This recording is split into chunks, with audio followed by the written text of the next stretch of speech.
Bien, pues gracias, Miguel, por invitarme y gracias a todos vosotros por estar aquí. Hace un año se publicó en la editorial Trota un libro que es una basura, pero que tiene un título maravilloso, de Javier San Martín Sala, que se titula La nueva imagen de Husserl, pero a mí me gusta especialmente el subtítulo, Lecciones de Guanajuato. Y claro, yo cuando vi el subtítulo, como digo, el libro es un libro convencional que simplemente expone pues, las nuevas teorías acerca de Husserl, como Husserl en realidad pues tampoco era tan idealista como se lo vendieron algunos de los discípulos, sino que estaba también más próximo a los planteamientos de Merleau-Ponty sobre la corporalidad y el espacio físico y la dimensión física de la experiencia. Pero bueno, aparte de esos tópicos comunes de la nueva lectura de Husserl, a mí me parecía muy interesante pues cómo ese pensamiento de este autor español vinculado pues a cierta derecha católica, que como sabéis siempre ha sido muy próxima a la fenomenología. De hecho, se puede decir que Juan Pablo II, el Papa polaco, prácticamente convierte la fenomenología de Ricoeur y compañía en la filosofía oficial de los estados papales durante su gobierno de las almas inmortales. Total, que me gustaba mucho esa idea de las lecciones desde un sitio. En concreto, bueno, la verdad es que no se puede superar nunca los nombres de las ciudades mexicanas, ¿no? Chamaulipas, todo este tipo de cosas, Guanajuato, pero sí que me gustaba la idea de aprovechar esta invitación de Miguel para daros la chapa triplemente en una especie como de lecciones de Alicante tituladas Realismo especulativo para arquitectos. Bien, son 3 conferencias lo que tenemos entre manos, con títulos realmente bastante sin concesiones, como ya ha anticipado Miguel. El primero es este en el que estáis asistiendo, que es el realismo especulativo. Se trata simplemente de plantear un poco la cuestión. La segunda sesión es realismo especulativo y estética. Y finalmente la tercera, que yo creo que es la que más os interesa a vosotros, pero sin las 2 primeras no se entiende lo que voy a decir en la tercera, realismo especulativo y arquitectura. Bien, no es para nada arbitrario que sea precisamente una escuela de arquitectura la que plantee por primera vez, yo creo que es la primera vez en España que se habla en sede académica sobre el realismo especulativo, y como digo, no es para nada arbitrario ni azaroso que sea precisamente una escuela de arquitectura y no una facultad de filosofía, porque como también señaló uno de los autores más importantes del realismo especulativo y de la ontología orientada a los objetos, Graham Harman, la filosofía se mueve a la velocidad de los glaciares, ¿no? Quiere decir que la filosofía sigue todavía atascada en lo que sucedía a comienzos de siglo, acerca de las lecturas o no, como hemos visto, de si Husserl era idealista, si era corporeísta, etcétera, etcétera. Mientras que la arquitectura, como evidentemente la mayor parte de las artes, funcionan a la manera de un sismógrafo y son las primeras, a mi juicio, en detectar los primeros movimientos tanto de filosofía en sentido amplio, es decir, de cosmovisión acerca de nuestro presente, ¿no? Esto es algo que se vio muy bien, yo creo, en todo lo que fue la recepción de la izquierda lacaniana por parte de tanto las escuelas de arquitectura como las facultades de Bellas Artes en España, mucho antes de que empezara a leerse en términos estrictamente políticos, pues autores como que ahora están prácticamente al pie de la calle, ¿no? Como es el caso de Ernesto Laclau, Slavoj Žižek, todos los autores canonizados por el partido Podemos y que ya se han convertido prácticamente en una alternativa de gobierno a nivel estatal, ¿no? Entonces, a mí me parecía interesante, yo siendo una persona, como ya ha expuesto Miguel, pues bastante crítico respecto al realismo especulativo y no teniendo prácticamente en común con ellos nada, y de hecho más bien riéndome de prácticamente casi todos sus planteamientos, me parece importante pues hacer una aproximación y dedicarle precisamente mi tesis y a exponerlo delante de vuestra, para que no suceda lo que ha sucedido con otras recepciones de cuestiones filosóficas en el campo estético o artístico, que es básicamente la recepción acrítica, donde se toman los términos en su carácter pues casi de mantras o de que despiertan pues algo muy sugestivo en la mente, pero que al fin y al cabo están vacías de contenido, ¿no? Entonces la idea un poco es que yo, no siendo una persona absolutamente fanática del realismo especulativo y invitándoos además a que en la ronda de preguntas, pues si tenéis alguna objeción dura que hacer a los autores que aquí estoy exponiendo, la planteéis sin concesiones. Me parecía interesante, como digo, a tratar estos temas para plantear una crítica que aquí no tengo tiempo de exponer, desde unos planteamientos distintos a los propios del realismo especulativo. Bien, vamos a entrar ya en la materia. ¿Qué es exactamente el realismo especulativo? Bien, realismo especulativo, la respuesta la voy a ofrecer al final, vamos a entrar simplemente por una aproximación cronológica. Realismo especulativo es el término que se acuña en 2007 para bautizar una mesa redonda en la Universidad de Goldsmith, en la que participan 4 filósofos calificados de jóvenes. Como sabéis, el concepto de joven pues es también muy relativo y ya se ha extendido hasta la idea de que un artista es joven hasta los 50 años. En España, con la cuestión de la generación tapón, pues prácticamente hasta Javier María se puede considerar a sí mismo novelista joven, ¿no? Quiero decir, un hombre que ya tiene prácticamente 70 años. En fin, y así, por ejemplo, hay premios de poesía hasta los 30, de joven hasta los 35 años, y en filosofía, pues un filósofo es joven hasta los 40 años. Así que nada, nos queda una juventud muy, muy larga y más larga cuanto más vayamos extendiendo la esperanza de vida general. Bien, pues entonces, 4, como digo, filósofos jóvenes, que en realidad estaban ya en su cuarentena y algunos de ellos ya tenían calvas importantes, como es el caso de Quentin Meillassoux, Graham Harman, Ray Brasher y Ian Hamilton Grant. Bien. Estos 4 autores fueron principalmente a esa mesa redonda en la Universidad de Goldsmith, coordinada por Alberto Toscano, quien organizó otra mesa redonda titulada Realismo especulativo y materialismo especulativo en el año 2009, en la que ya no participó Quentin Meillassoux, que es, yo creo, el filósofo más importante de esta corriente. Bien, como digo, estos autores no coinciden en todos los puntos, sino que tienen sus propias polémicas y debates internos, así que vamos simplemente a ir analizando qué es lo que dice cada uno de ellos, cuáles son exactamente las polémicas que se enunciaron en ese debate y cuál es la continuación desde 2007 hasta el día de hoy de lo que se ha venido llamando realismo especulativo, que quizás a vosotros no suena de nada, pero esto es por una sencilla razón, y es que en España va todo muy lento, ¿no? Como dice pues algún trapero de estos que me gusta a mí mucho, creo que es Pinflaco el que dice que en España va todo muy lento. Y por lo tanto los corrientes filosóficas mundiales se suelen recibir con un retraso de 15 años, quiero decir, todavía seguimos con la cantinela de la teoría queer y de los estudios postcoloniales 15 años después de que aquello dejara de tener cualquier tipo de vigencia, por lo menos vanguardista, en las principales universidades anglosajonas, y del mismo modo, hasta que no pasen 15 años de esa mesa redonda en Goldsmith, pues no veremos que empezarán los viejos carcamales de siempre a ya empezar a plantear los planteamientos del realismo especulativo. De hecho, uno de los primeros indicios que vi de esto fue cuando fui a entrevistar este verano a Fernando Savater, y me dijo, nada más salir, mira lo que está saliendo, y me señaló de repente pues todas las movidas del realismo especulativo, la ontología orientada a los objetos, y dije, hate tú, que va a ser al final Fernando Savater el filósofo joven que va a reivindicar el realismo especulativo en España. Bien, total que, como digo, esto es un tema que se concretiza o se cristaliza en la reunión de Goldsmith del año 2007, de la cual se van a cumplir dentro de poco 10 años, pero es algo que se remonta desde hace bastante antes. Así hay un autor que a mí me parece muy interesante, que se llama John Paul Ennis, que dice lo siguiente: si quieres leer a Harman necesitas algo de Latour, si quieres leer a Grant necesitas algo de Schelling, si quieres leer a Meillassoux entonces Badiou será de ayuda, y si quieres leer a Brasier algo de Deleuze es necesario. Bien, ¿qué tienen en común estos 4 referentes del realismo especulativo? Latour, Schelling, Badiou y Deleuze. Pues en primera instancia que ninguno de ellos cree que el mundo sea un constructo lingüístico o social, ¿no? ¿Vale? Uno de los autores que se ha querido adobar a esta corriente o a esta nueva moda del realismo especulativo es Mauricio Ferraris, que alguno de vosotros conocerá porque era un derridiano de estricta observancia durante los años 90, y él cuenta en un texto reciente publicado en 2012 titulado Manifiesto del Nuevo Realismo, que él descubrió que la posmodernidad había terminado escuchando una conferencia de Hans-Georg Gadamer en el año 1992 en Nápoles, en la que Gadamer dijo: todo es lenguaje, y él de repente, como San Pablo cayéndose del caballo, dijo eso es falso, ¿no? Quiero decir que me da cuenta de que no todo es lenguaje, que las mesas existen más allá de la contraposición entre mesa y silla y de todo lo que haya dicho Saussure sobre la relación entre el sentido y el significante. ¿Bien?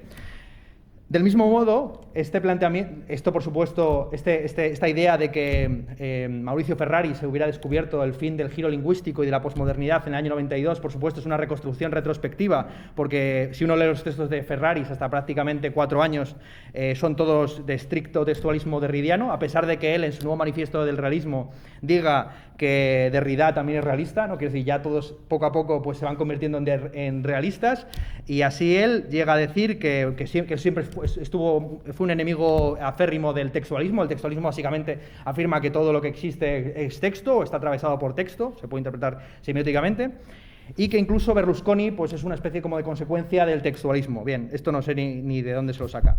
Lo que sí que está claro es que Ferraris pues, ha transmitido a sus discípulos pues, una visión de la conversión de un sistema filosófico a otro en una suerte de revelación pues, paulina. Y así un discípulo suyo, que ya empieza a ser traducido al castellano y que también se vende como el filósofo alemán más joven de todos los tiempos, a pesar de que tiene de nuevo 40 años, Marcus Gabriel, Marcus Gabriel, que tiene publicado un libro que se titula ¿Por qué el mundo no existe? Es muy curioso esto de que los nuevos realistas sean precisamente aquellos que afirman que el mundo no existe. Pues Marcus Gabriel, en la primera página de ese libro, que está traducido por Pasado y Presente aquí en España, tuvo bastante incidencia hace 1 año y medio, afirma que para él el final de la posmodernidad pues, tuvo lugar justo en el día 23 de junio de 2011, tomando un almuerzo con Ferraris. Entonces yo no sé muy bien exactamente qué hay en Nápoles para que allí se produzcan tantas caídas del caballo. La cuestión es que en realidad el fin de la posmodernidad, si queremos, porque también habría que definir este término, yo he dedicado un librito, un panfleto, mejor dicho, titulado Contra la posmodernidad, no tanto, o mejor dicho, no solo a atacar la posmodernidad, sino a distinguir varios sentidos de la misma. Si queréis, esto lo comentamos en la ronda de preguntas.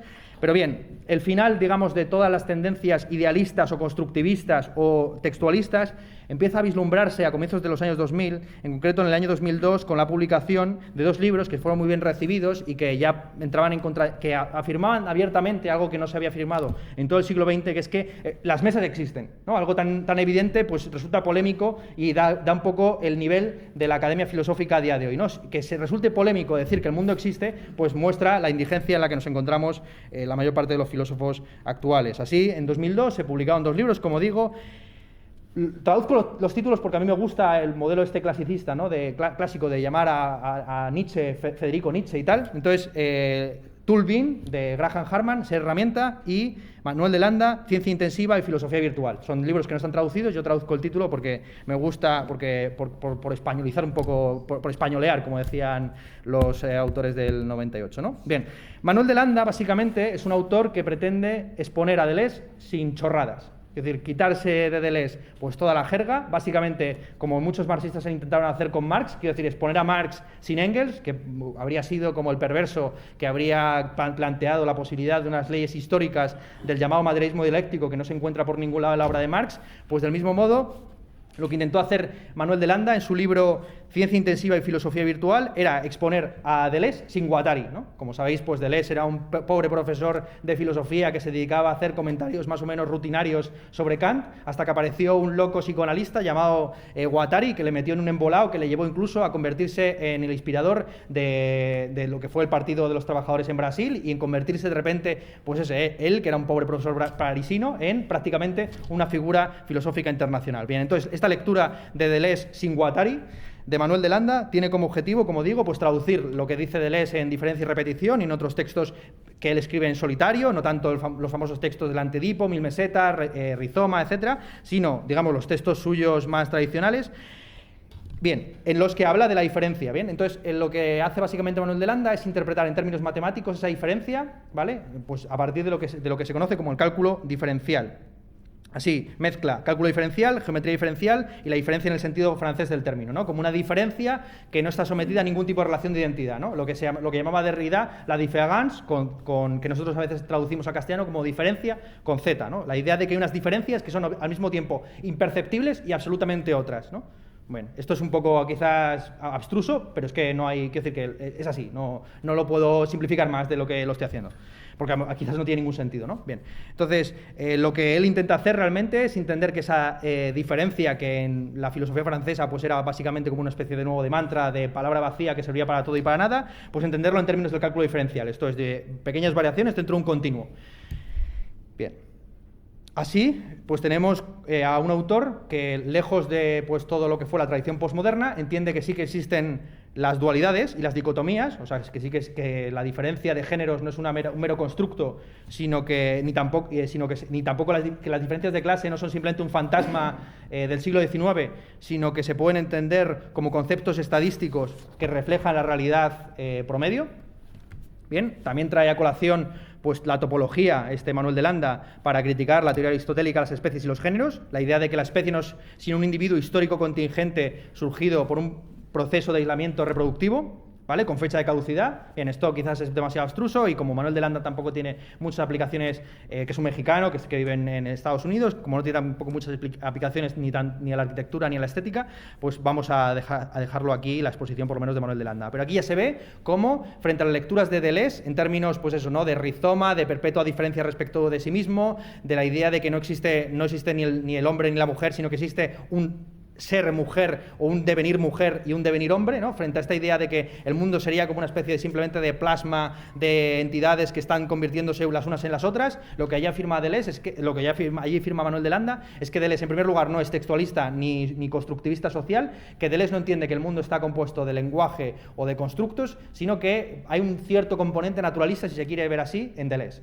Y es cierto que Deleuze, cuando uno lee los textos y no se dedica a leer a los comentaristas o a los divulgadores o a los vulgarizadores o a los perversos simplemente que hablan sin saber, pues ve que evidentemente Deleuze en su propio libro de Diferencia y de repetición ya apela al cálculo diferencial, ya habla de la biología en términos bastante positivos y no es para nada, digamos, un anticientificista como luego se le ha querido vender. Bien, junto con este libro de Manuel de Landa, que no nos interesa mucho porque se entra más bien dentro de la categoría de lo que se ha venido llamando el nuevo materialismo, nos interesa centrarnos un poco más en la figura de Hartmann, que es, yo creo, el autor que más ha abogado por convertir en una especie como de logo este tema del realismo especulativo y que además ha sido el promotor de su principal subrama, a saber, la ontología orientada a los objetos. Bien, Hartmann, la filosofía de Hartmann tiene 3 pilares, uno de ellos yo creo que os va a sorprender bastante.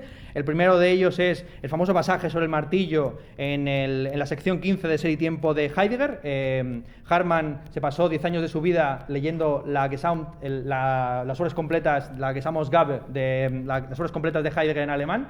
La empezó a leer a los 20 años y la terminó a los 30 y dijo que no se le quedó mucho, pero lo poco que entendió de aquellos textos absolutamente oscuros era el famoso pasaje del martillo, que voy a explicar ahora. Es un pasaje realmente, es lo más sencillo de Heidegger, es lo que realmente tiene sentido en Heidegger. Por un lado ese pasaje, a Heidegger le dedica por supuesto Hartmann su tesis doctoral. Por otro lado, Whitehead y Zubiri, curioso, ¿no? La influencia de este pensador español que aquí apenas tenemos en cuenta y que sin embargo pues está traducido tanto, es uno de los pocos filósofos españoles del siglo XX que está traducido al chino precisamente por la Universidad Católica de Pekín, es decir, que es lo que tiene de bueno pertenecer al clero, ¿no? Que al fin y al cabo el Opus Dei pues va promocionando a los suyos, ¿no? Va haciendo obra y va haciendo camino. Bien, ¿en qué consiste exactamente la ontología de Zubiri? Muy resumidamente, porque tampoco se trata aquí de ponernos curiles.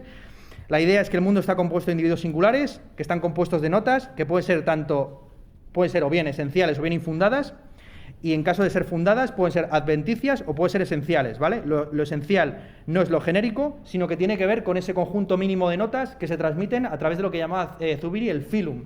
Una cosa que tiene muy interesante de Zubiri, que como digo, pues es un filósofo del franquismo que generó pues todo un revuelo. No os podéis imaginar, yo tengo recortes de prensa de revistas tipo El Hola revistas de salsa rosa, que en el año 62 dedicaban un monográfico a la publicación del libro sobre la esencia de Zubiri, que es un tocho así de 500 páginas, puramente escolástico, entre escolástico y heideggeriano existencialista, porque fue lo más de lo más, básicamente, ¿no? Bien, pues este Zubiri, que aquí prácticamente hemos olvidado, y si alguien lo menciona, pues es porque evidentemente pues se quitó la sotana ayer, pues Hartmann lo tiene bastante en cuenta, vamos a ver en qué sentido lo tiene en cuenta. Y el último, también muy influyente junto con Latour, que es un autor que supongo tenéis muchos vosotros en cuenta, es Ortega y Gasset.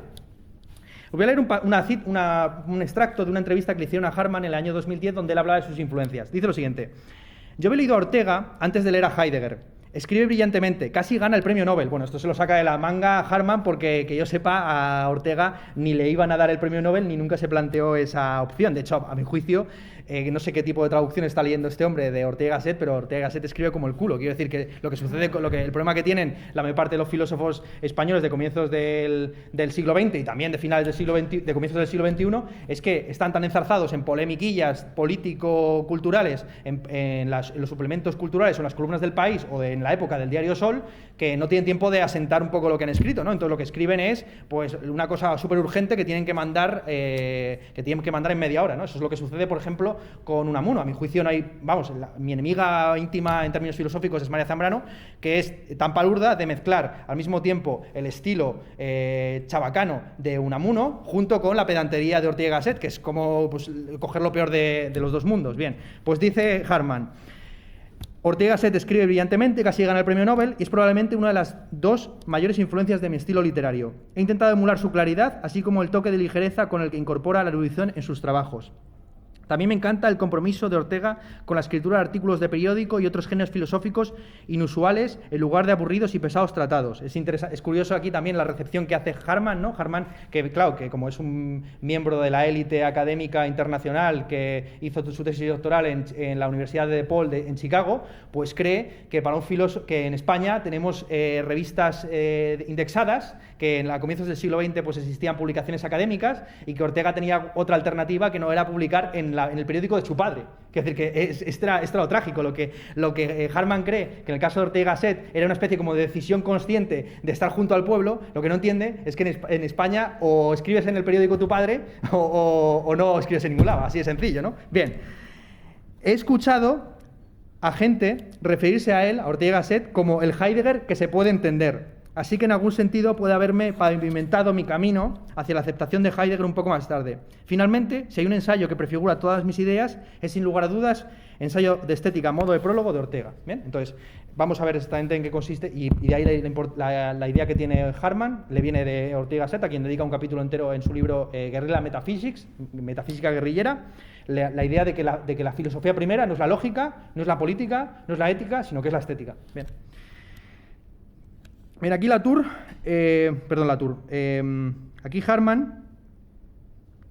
aquí Harman, pues como digo, bebe de Ortega por un lado, pero también bebe, como digo, de Latour y de Whitehead. Respecto de Latour y de Whitehead, acerca de la teoría concreta de los objetos de Harman no voy a hablar hasta la segunda sesión, porque precisamente es el fundamento de la estética del realismo especulativo. Aquí simplemente se trata de establecer su relación con otros autores que quizás conozcáis un poco mejor, ¿no? Bien. El caso es que él sostiene básicamente que el mundo está compuesto de objetos que son irreductibles en el sentido básicamente de las sustancias de Aristóteles, ¿no? Frente a la idea que tenía Aristóteles, pero que también está en parte en Leibniz, de que por un lado existen las sustancias, como por ejemplo la sustancia de la mesa, y por otro lado los agregados, como es el conjunto de todas las mesas. La idea que tiene Harman es que el mundo está compuesto esencialmente de objetos y que los objetos se van como ensamblando unos con otros para formar objetos de mayor tamaño, lo que luego otros autores de la ontología orientados a los objetos llamarán hiperobjetos, ¿no? Entonces la universidad se puede decir que es un hiperobjeto compuesto pues, por alumnos, que sois objetos, aunque no lo creáis, las mesas, que también son objetos, y no solamente eso, sino que Harman generaliza la idea de que también las mesas tienen conciencia a su manera, o por lo menos tienen experiencia fenomenológica, y que así el problema de la relación entre el fenómeno y lo inómeno, básicamente que no conocemos la realidad en sí, sino la realidad para nosotros, la experiencia subjetiva mediada por la conciencia de la realidad. Esto no es algo exclusivo de los seres humanos, sino que también los objetos se relacionan de esa manera. Así cuando el fuego entra en contacto con el algodón, no entran en contacto directamente, sino que lo que entra en contacto son determinadas propiedades sensibles del algodón con determinadas propiedades sensibles del fuego, ¿vale? Entonces, el fuego no entra en contacto con propiedades del algodón, como es el caso de su olor, su color o su tacto, sino que entra en contacto con una propiedad concreta que es su inflamabilidad, ¿bien? Y así está, y se quema, ¿no? Vale, esa es un poco la idea de fondo, más o menos, de lo que entiende Kant. Entonces aquí hay un problema evidente, que es que parece que Harman está reproduciendo como la objeción que le planteó Aristóteles a Platón, ¿no? Si las ideas están encarnadas formalmente en el mundo material, entonces ¿para qué quieres otro mundo, una especie como de segundo mundo en paralelo, ¿no? Ese mundo de ideas, si está absolutamente desconectado o tan solo participa de una manera muy metafísica del actual, ¿para qué coño queremos esa especie como de duplicidad, ¿no? Pues esa objeción se le puede plantear a Harman. Si al final los objetos tan solo interactúan con sus propiedades sensibles y nosotros los conocemos del mismo modo a través de sus propiedades sensibles, ¿por qué postular la existencia de un objeto real? Bien, lo hace por razones metafísicas muy concretas, en concreto el problema del movimiento, el problema del cambio. Bien, así las objeciones que plantea a estos autores, como es el caso de Whitehead o de Latour, que tienen ontologías en las que el objeto no es la unidad mínima de consideración, sino que por debajo y por encima de los objetos existen lo que Whitehead llaman ocasiones actuales. O sea que básicamente la mesa sería algo así como la ocasión actual de sus componentes, básicamente. O sea, como una especie de ensamblaje concreto, puntual, que tiene una determinada duración en el espacio y una determinada extensión una determinada duración en el tiempo y una determinada extensión en el espacio. Eso simplemente es un momento actual, ¿no? Frente a la principal objeción que le plantea Harman a estos autores, como es el caso, por ejemplo, de Latour, que cree que pues, la realidad está compuesta por redes de entidades que se van redefiniendo unas en relación a otras, es que si todo está conectado con todo, entonces es imposible el cambio del movimiento. El ejemplo que se suele poner en este caso es el ejemplo que le pone Newton a Leibniz en su famosa correspondencia acerca de si el tiempo y el espacio son absolutos o relativos. Hay como sabéis, muchos filósofos pues argumentan de una manera un poco, a mi juicio, dándose más importancia de la que tienen, argumentan que Einstein se inspira en Leibniz para construir la idea de que el espacio y el tiempo son relativos, ¿no? Vale, esto no es del todo así, pero sí que es cierto que Leibniz, frente a Newton, que quería que el espacio y el tiempo pues eran como una especie de coordenadas, lo que él llamaba los sentidos de Dios, ¿no? Que estaban ahí antes de que existieran las cosas, ¿no? Que quiere decir que aunque no existiera nada, no hubiera ni planetas, ni humanos, ni mesas, ni nada, habría todavía norte, sur, este, oeste, para que nos hagáis un poco la idea. Frente a eso, lo que decía Leibniz es que todo esto, al fin y al cabo, las relaciones entre derecha e izquierda, norte, sur, arriba y abajo, son tan solo relaciones entre objetos. Bien, la objeción que le plantea Newton es que si todo está relacionado con todo y si todo se define relacionalmente, entonces no hay posibilidad de cambio ni de movimiento, porque si tú mueves todo 10 metros para allá, si todo el universo se mueve 10 metros para allá, nada se mueve. ¿Bien? ¿Vale? ¿Más o menos? Vale, entonces aquí la respuesta más evidente, que es de nuevo, puede parecer muy abstruso, pero esto va a ser importante para ciertas cosas relacionadas con la arquitectura, es que la objeción que se puede plantear por parte de Whitehead y Latour, o la respuesta a esta objeción de Harman, es que sí que en el mundo sí que hay por lo menos movimiento y cambio local, pero no movimiento y cambio en sentido absoluto, en sentido universal. ¿Bien? O sea, que todo cambia en relación con un determinado... Todo cambia postulando que todo lo demás queda igual, ¿no? ¿Vale? Más o menos. Por ejemplo, la objeción en concreto en un debate que tuvieron en la London School of Economics, Latour y Harman, que se publicó en forma de libro, lo que allí, la objeción que le plantea Harman a Latour es una objeción también que se encuentra en los textos de Kripke acerca de, bueno, quizás esto es demasiado duro, ¿no? Quizás, el designador rígido. La idea de que los nombres designan rígidamente a las cosas, ¿vale?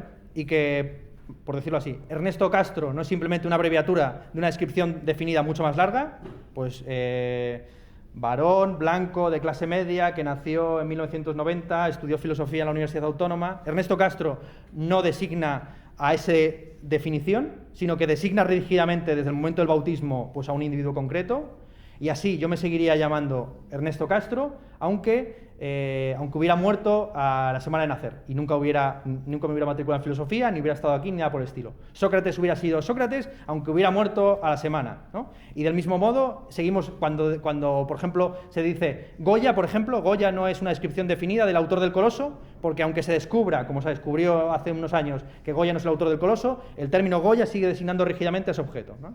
Entonces tiene que haber algo a lo que esté designando rígidamente los términos con los que nos referimos a la realidad, ¿vale? Y ese algo es precisamente ese objeto real que está más allá de las propiedades esenciales que postula Harman, ¿vale? Así Heidegger, si Heidegger hubiera muerto en un accidente de coche en el año 1930, seguiría siendo Heidegger a pesar de no haber escrito, por ejemplo, su famoso texto Das Ding, sobre la cosa. Bien. Por otro lado, Latour, lo que viene a sostener Latour es que los objetos se relacionan entre sí, pero siempre a través de un tercero.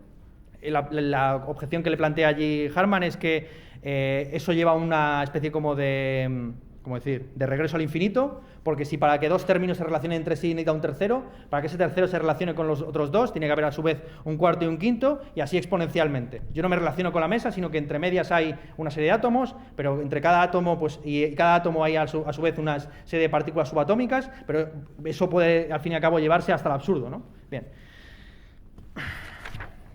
¿En qué consiste exactamente la lectura que plantea ¿hasta qué hora tenemos? Hasta las 12:30, ¿no? Vale. La lectura que plantea Harman de Ser y Tiempo, del famoso pasaje del martillo, es el siguiente. Bien, el pasaje del martillo se viene a interpretar tradicionalmente como pues una especie de planteamiento filosófico pragmatista, según el cual nos relacionamos con el mundo esencialmente en una dimensión práctica y no teórica. Bien. Esto es la lectura, por ejemplo, que en el mundo anglosajón ha popularizado Herbert Dreyfus, contra el que Harman va. Vale. La idea es la siguiente: nosotros no nos planteamos la pregunta por el ser de las cosas hasta que se rompen. ¿Bien? Entonces, vosotros no os planteáis pues, la pregunta por el ser del suelo hasta que o bien quiebra o bien yo os llamo la atención acerca del mismo. Entonces, vivimos en un mundo preinterpretado, ¿vale? En el que presuponemos muchas cosas y no es hasta el momento en que fallan, hasta que tenemos un accidente de coche, pues no nos preguntamos acerca de las leyes viales o lo que sea, ¿no? Sino que las damos por supuestas, etcétera, etcétera. ¿Bien? Entonces, esto se lo suele interpretar tradicionalmente como que la praxis es antes que la teoría. Nosotros en primera instancia nos relacionamos con el mundo como una entidad práctica. Quiero decir que, por ejemplo, para los que no estudiamos arquitectura, la arquitectura es algo que está de suyo, que haya lugares con techito, luz, calentitos, en el que exista la diferencia entre interior y exterior sea por supuesta, hasta que empieza a hacer frío, o bien hasta que un arquitecto nos dice que tu casa se va a caer en 10 años si no la apuntalas o haces algo por el estilo, ¿no? Bien. O te empiezan se te empieza a meter, pues yo qué sé, cosas que vosotros tenéis muy estudiadas, sin más. No quiero aquí tampoco, no quiero meterme en líos, ¿sabes? Diciendo cosas que a lo mejor están fuera de tono. Una cita de Hartmann, que es también muy divertida.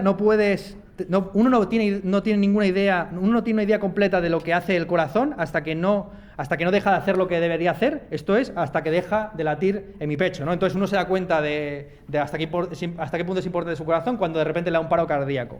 Bien. Pues esta lectura, que como digo es la mayoritaria, la idea de que pues, Heidegger sea una suerte de pragmatista, solamente que lo habría emborronado todo a la manera pues, de los nazis alemanes, ¿no? De decir las cosas de manera oscura, pero que eso ya lo había dicho pues, una serie de autores, por ejemplo Dewey y todos los pragmatistas, James y compañía en Estados Unidos unos décadas antes. Lo que viene a decir Hartmann es que el pasaje del martillo, en el que uno no se pregunta de la esencia del martillo hasta que no se rompe y no se da cuenta de la relación, por ejemplo, entre el martillo y el clavo, y cómo el martillo es una herramienta incorporada en toda una red pues, de funciones y de intereses y de herramientas. Es decir, que al fin y al cabo tú estás utilizando el martillo porque quieres clavar algo, y quieres clavar algo porque tienes un objetivo ulterior, y en eso consiste también la arquitectura. Quiere decir que al fin y al cabo construyes para habitar, ¿no? Que es la famosa tríada heideggeriana: construir, habitar, pensar, ¿no? Bien, pues frente a esa idea de que Heidegger sea un pragmatista, lo que dice Hartmann es que el experimento del martillo lo que demuestra es que el uso práctico del martillo no agota todas las propiedades del objeto, pero tampoco la pregunta por el ser del martillo, en el que ya te planteas pues, cuál es su composición química o si está hecho de madera, de acero. Ninguna de esas dos preguntas, ni la pregunta por la praxis ni la pregunta por la teoría, terminan son exhaustivas en relación a la esencia de la cosa. Y la cosa trasciende cualquier tipo de propiedad que uno pueda pensar acerca de ella. Entonces volvemos a lo mismo, la cosa en sí, el noúmeno, aquello que se nos escapa, aquello que está más allá de la experiencia fenomenológica de la realidad. Y por eso Heidegger es la refutación de la fenomenología husserliana, porque no todo se nos ofrece de manera inmediata en la conciencia, sino que hay cosas que se retraen. Y el concepto esencial de Heidegger es que el ser no consiste en la mera presencia, de que las cosas no es algo óntico, no tiene que ver con las cosas tal y como se nos presentan en el mundo, sino que tiene que ver con ese retirarse y esa inexhaustividad de los objetos, y de los objetos y del ser en última instancia, ¿no? Entonces el ser es un permanente juego entre darse y no darse, ¿vale? Yo no soy muy heideggeriano, entonces quizás lo que he explicado es demasiado banal, pero creo que más o menos se entiende mejor así que si me hubiera puesto pues, en la manera esotérica en la que se suele hablar acerca de la pregunta y el ser de la pregunta y el preguntarse por la pregunta, etcétera, etcétera. Bien, como digo, Hartmann interpreta esto en términos de lo que él llama la causación vicaria, esto es que dos objetos no se relacionan directamente sino a través de sus propiedades secundarias, lo que hemos dicho acerca del algodón y del fuego. Esto de nuevo, como estamos viendo, muchos de estos autores pues tienen una vena paulina, pues él lo experimentó fenomenológicamente en una especie como de conversión, una epifanía que tuvo en las Navidades del año 97, estando en su casa leyendo a Zubiri, pues se le ocurrió la idea de una suerte de realismo raro, o sea, un realismo en el que los objetos no son precisamente aquello que se ofrece a la experiencia de manera intuitiva, lo que se suele conocer como el realismo del carbonero, ¿no? Que cree que existe el carbón y existe la hoguera y se trata de tirar el carbón a la hoguera, ya está, sin más, ¿no? Sino que hay algo que trasciende todas las propiedades esenciales de esos objetos. Esa es la posición básicamente de Hartmann. Entonces, la polémica que tiene evidentemente Hartmann es, por un lado, con los autores que quieren reducir los objetos a propiedades a atributos que están por debajo de ellos mismos, como es el caso de todos los científicos. Al fin y al cabo, cuando por ejemplo un físico quiere definir una determinada partícula subatómica, lo que hace es definirla conforme a una serie de ecuaciones que describen estados más básicos, ¿no? Entonces, el principio básico que está en la mente de lo que uno podría denominar el fundamentalismo científico es que lo interesante es describir la realidad siempre a su mínimo común denominador. ¿vale? Entonces, tú partes de entidades muy complejas o abigarradas, como es el caso de una sociedad humana, y la vas poco a poco simplificando hasta llegar hasta los átomos, ¿no? Entonces, así reduces la sociología a la psicología. La sociedad tan solo está compuesta de humanos y por lo tanto hay que entender las interacciones entre los mismos en términos psicológicos. La psicología y la biología, al fin y al cabo la psicología del hombre está determinada por su componente biológico, la biología por la química, al fin y al cabo las interacciones biológicas de los propios órganos están mediadas químicamente, la química por la física, al fin y al cabo las relaciones entre los elementos químicos pues tienen que ver con su valencia atómica y la física al fin y al cabo en las ecuaciones matemáticas de las partículas subatómicas, ¿no? Así va reduciéndolo todo cada vez más abajo, ¿vale? Entonces el objeto se le pierde en mitad de esto, ¿no? Al fin y al cabo, la visión básicamente científica del mundo, si no la quiere llamar así, es que la realidad no está compuesta de sillas o de mesas o de universidades, sino de partículas que se van entrechocando entre sí y de manera que todavía no conocemos muy bien, pues generan a Rajoy o generan el PP, ¿no? O sea, que no se sabe muy bien cómo pasamos de los quarks al PP, pero en algún momento vamos a reducir el PP a los quarks, ¿no? Esto es un poco la idea básica de por medio. ¿Bien? Una crítica, por un lado, a esos autores, ¿vale? Que quieren reducir el PP a quarks, y por otro lado, claro, es que también estamos en una fecha un poco rara, ¿no? Justo con la muerte de Rita Barbera ayer. Total, y por otro lado también, esos son los underminers, esos los que quieren, que no sé cómo traducir ese término, undermining, ¿no? Como undermining, ¿no? Más o menos lo entendéis. Y luego están los overminers, que son los que quieren por así decir, convertir al objeto en una instancia de una entidad superior. Por ejemplo, un típico overminer sería pues, un constructivista social que dice que pues, tu ideología, tu personalidad, tu identidad no es algo irreductible, sino que se puede simplemente pues fusionar con una entidad superior como es la clase a la que perteneces, el género al que perteneces, tu nacionalidad, tu raza, lo que sea, ¿no? Pero también al mismo tiempo, pues una serie de discursos que están generando por allí, el patriarcado, quiero decir, quiero decir que el maltratador aquí, al fin y al cabo tan solo es una especie de instancia de una entidad superior fantasmal llamada el patriarcado, ¿vale? Es un poco la idea de base de determinados overminers. Vale. Entonces, contra esto, lo que viene a decir básicamente Harman es que los objetos pues, son irreductibles en los dos sentidos y hay que defenderlos en esa medida, ¿vale? Más o menos eso es Harman. Bien, Meillassoux, que es el segundo que interviene en esa mesa redonda, es a mi juicio el más interesante, el que seguramente pues, va a dar más pie a comentarios, porque realmente, como muchos han comentado, es un filósofo prácticamente cartesiano, tiene un estilo literario que recuerda al planteamiento de viejos problemas, así tiene un libro muy conocido que se publica en el año 2000. Estábamos en 2002, ¿no? Con la publicación de Toulbin y del libro de Manuel de Landa sobre Deleuze. En 2005 publica Harman su libro Guerrilla Metaphysics y en 2006 se publica en francés con un prólogo de Alain Badiou, Après la finitude, ¿no? Después de la finitud, en el que Meillassoux pues, plantea una cuestión que parece muy naif, ¿no? Que es si ya se presupone un contexto, digamos, si se ha presupuesto que Kant tenía razón y el mundo no lo conocemos en sí, sino que lo conocemos a través pues, de las condiciones de posibilidad de la experiencia que vienen dadas en parte por nuestra psicología, pero también junto con el constructivismo social, en parte por las sociedades en las que vivimos y también pues, los entornos en los que nos movemos, si esto es cierto, ¿existían o no existían los dinosaurios? ¿Había mundo antes de que los hombres estuvieran allí para percibirlos? ¿O es simplemente una cuestión fantasmal que nosotros reconstruimos a posteriori? Esto, como digo, bueno, también de nuevo, yo no tengo la culpa de que esto sea el estado de la cuestión. Quiero decir que este es el mundo en el que se encuentra la filosofía. Quiero decir que esta es la pregunta que ha generado 10 años de bibliografía, el movimiento filosófico más importante digital desde que existe Internet, etcétera, etcétera. Pero bueno, es que yo no lo puedo mejorar ni empeorar, ¿sabes? Empeorarlo sí, pero mejorarlo no lo puedo mejorar de lo que está. Bien, entonces, esta es la pregunta por el arquefósil. Básicamente, si la realidad es una realidad compuesta por sujetos y objetos que se encuentran en una mutua correlación y no hay experiencia más allá, no hay ninguna experiencia ni del sujeto ni del objeto sin que haya la otra cosa, quiere decir que toda conciencia es una conciencia de un objeto y todo objeto es un objeto de una conciencia. Si esto es así, ¿existen realidades en las que no hay seres humanos para mirar? ¿Qué pasa con el árbol famoso que cae en mitad del bosque? ¿Qué sonido emite? ¿No? Etcétera, etcétera. Bien, pues lo que a partir de esa cuestión, pues Meillassoux plantea una crítica a lo que él denomina el correlacionismo. La definición de correlacionismo es la siguiente: la idea de que solo tenemos acceso a la correlación entre el ser y el pensar, o el sujeto y el objeto, y nunca alguno de los términos considerados aparte del otro. Bien, esto por supuesto es una crítica muy fuerte a todas las filosofías antropocéntricas, aquellas que dicen que que el mundo está compuesto de texto, que el mundo está compuesto el idealismo, por supuesto, también, el subjetivismo, todas estas corrientes. Este es, digamos, el objetivo polémico de la posición de Millán-Sux. Millán-Sux, evidentemente, es discípulo de Badiou, del cual toma principalmente pues su logicismo matematizante, la idea que tiene Badiou de que la lógica y la matemática establecen de alguna forma pues la estructura esencial del mundo.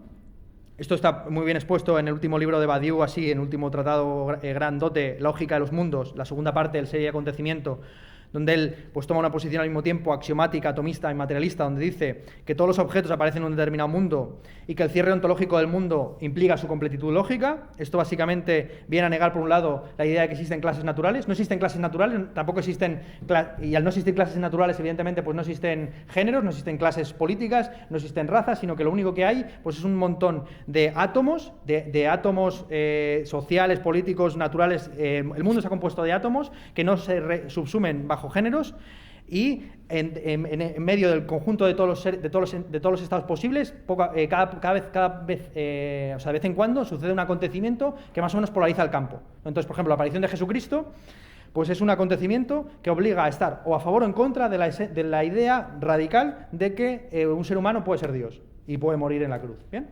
O, según él, pues una revolución también es un acontecimiento en el que hay que estar a favor o en contra. Y es el momento en el que se establecen finalmente las polarizaciones. Evidentemente, Badiou tiene mucha vinculación pues, con todo lo que tiene que ver con la izquierda lacaniana, Rancière, Zizek y compañía, quienes, a mi juicio, tienen lo que yo he llamado en alguna ocasión una ontología de barricada. La concepción del mundo que tienen todos estos autores, básicamente es que el mundo parece ordenado, parece estructurado, pues eso, ¿no? Hay gente pobre, rica, blancos, negros, etcétera, pero todo eso es un fantasma construido por la policía, ¿no? Y lo que tiene que hacer la política, que es verdaderamente la filosofía primera, es destruir y subvertir estas categorías. Entonces, un movimiento político que no sea identitario, que no se reivindica a sí mismo como la expresión genuina de determinados intereses ya constituidos, eso es verdaderamente lo que moviliza al mundo. Pero el mundo desde lo que sucede en las galaxias lejanas hasta lo que está sucediendo a una hormiga allí en el jardín, ¿no? Esa es un poco la idea que está de fondo pues, de todos estos autores, Rancière, Badiou, que ya conocéis, supongo, por lo menos aunque sea de haberlo escuchado esta cantinela en la sexta noche o cuando se hablaba del 15M, pues como una especie de acontecimiento que subvierte las categorías políticas, porque cuando la gente de la Telecinco va a preguntarles qué queréis, pues ellos no dicen queremos pensiones o queremos la paguita o queremos paella los martes y miércoles, sino que de repente quieren transformar el conjunto de las categorías o de las relaciones, lo que se suele llamar el tablero de juego político. Bien. Entonces, esto que es la correlación, el correlacionismo, se puede interpretar en términos débiles o fuertes. El correlacionismo fuerte es aquel que no solamente establece el principio de la correlación, esto es que no hay sujeto sin objeto, ni objeto sin sujeto, sino también el principio de la facticidad, a saber que el mundo es contingente y que lo que es podría no haber sido. Así, posiciones correlacionistas débiles, por ejemplo, son la que tiene Kant, que son posiciones escépticas y agnósticas acerca del ser en sí o de lo que está más allá de la conciencia y de la experiencia sensible. O sea, por ejemplo, Kant tan solo afirma de la cosa en sí que existe, pero no atribuye ninguna propiedad, y tiene un cierto escepticismo acerca de que se le pueda precisamente atribuir alguna propiedad, pero no niega su existencia. Frente a esta posición, la posición correlacionista débil, que es, por ejemplo, que sería una posición natural, ¿no? Quiero decir, nosotros solo conocemos el mundo pues a partir de nuestra dotación fisiológica. Por ejemplo, hay determinada gama del espectro de onda que no percibimos, ¿no? Como por ejemplo todo lo que son las ondas ultravioletas. O también hay determinada gama de los espectros sonoros que no escuchamos, los famosos pitidos para perros, ¿no? Pero eso no quita que no existan esos sonidos, simplemente están fuera de nuestra experiencia sensible, ¿bien? Y en todo caso las podemos transformar en parte de nuestra experiencia sensible pues con un ordenador o que transforma, por ejemplo, la ultravioleta en colores violetas o rojos, cosas que podemos ver, ¿bien? Porque ahora mismo en esta sala, pues esta sala está siendo atravesada evidentemente por sonidos ultrasónicos y también al mismo tiempo que no podemos percibir y también por gamas de luz que también no son imperceptibles, ¿bien? Entonces, frente a esa posición, la posición correlacionista fuerte es la que niega el principio de facticidad y por lo tanto afirma que el ser y el pensar son lo mismo, o el objeto y el sujeto son exactamente lo mismo. Es una posición nihilista y atea respecto de la posibilidad de mundos o de realidades más allá de nuestra conciencia. Y así, esto es la posición, por ejemplo, tradicional de Hegel en la ciencia lógica, ¿no? La idea panlogística de que el mundo, al fin y al cabo, no es sino la realización de los principios de la lógica puestos a andar. Entonces tú empiezas simplemente con la contraposición entre el sí y la nada y finalmente pues te llegas hasta Mariano Rajoy, ¿no? Que es la consumación del espíritu absoluto. Bien, esta posición, evidentemente, es una posición que normalmente se ha considerado como Hegel tut Kurt. Como digo, Hegel es mucho más matizado, sobre todo el Hegel de la enciclopedia, de la fenomenología y de la filosofía del derecho, pero con más o menos nos vale esa posición. Bien, entonces, ¿en qué consiste exactamente la superación que quiere hacer Meillas-Schuch para afirmar que verdaderamente existían los dinosaurios, sino que son simplemente un fantasma reconstruido a posteriori a partir de una serie de huesos, ¿no? O sea, que no hay un debate acerca de si los dinosaurios existían o no, que luego puede ser que nosotros no comprendamos muy bien exactamente en qué consiste esa esencia. Por ejemplo, sabéis todos los debates acerca de si el Tyrannosaurus Rex tenía alas o no. Los conocéis, ¿no? Bueno, pues esto es muy interesante. Tenía alas. El Tyrannosaurus Rex se encontraba en un yacimiento arqueológico hace unos años en el que se hipotetizó que las famosas garritas del Tyrannosaurus Rex en realidad eran simplemente las extensiones de unas alas enormes. Entonces, toda la imagen tradicional del Tyrannosaurus Rex, ¿no? Como una especie de animal al mismo tiempo el ley de la selva, pero impedido, ¿no? Y inútil, que tenía así unas garritas que no se veían para nada, pues todo eso se ha visto transformado y ahora se le imagina como una especie de mega ave rapaz, ¿no? Pero no cabe, o sea, que puede que nosotros estemos equivocados acerca de cómo era el Tyrannosaurus Rex, pero que si el Tyrannosaurus Rex era o un pájaro o un lagarto, de eso no cabe la menor duda, ¿no? O sea, que era de alguna forma, a lo mejor nosotros no lo comprendemos muy bien, pero eso es un poco la posición de Meillas-Schuch. Que el ser del Tyrannosaurus Rex no ha cambiado de hace 5 años a ahora porque ya hemos descubierto que tiene alas, sino que siempre tuvo alas o no las tuvo, ¿vale? Ya sé que es algo bastante como de sentido común, pero más o menos cuestiona muy buena parte de las interpretaciones, como digo, textualistas o lingüistas que están de por ahí circulando acerca del ser en el mundo.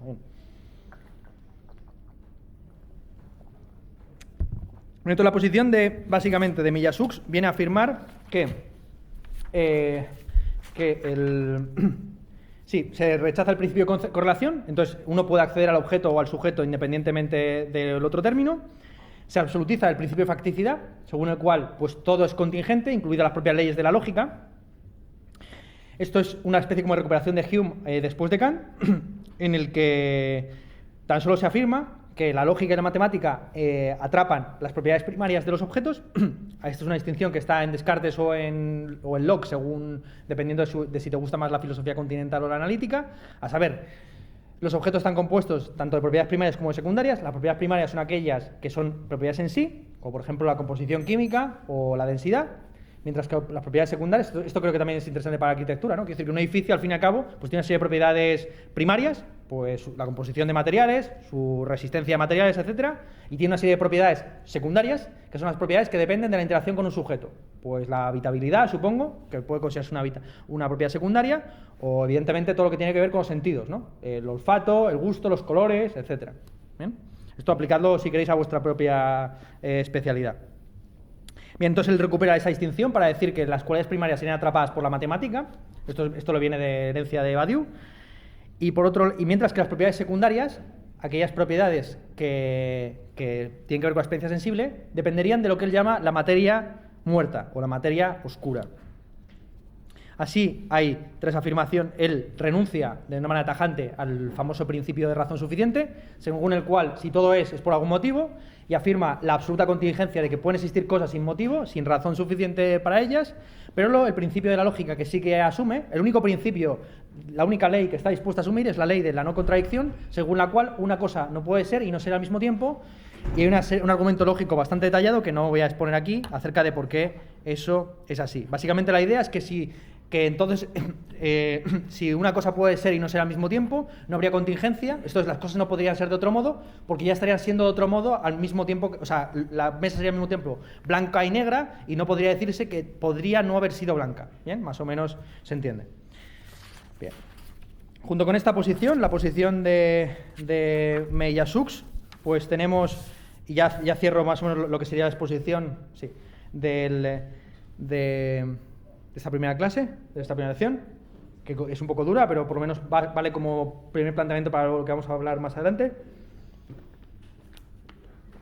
Los otros dos ponentes en esa conferencia son Ian Hamilton Grant, quien básicamente expone una crítica, que había publicado un libro en 2007, Filosofías de la naturaleza después de Schelling, en la que hace una crítica del somatismo, que según él es una filosofía de la física según la cual pues el mundo está compuesto simplemente de cuerpos, ¿vale?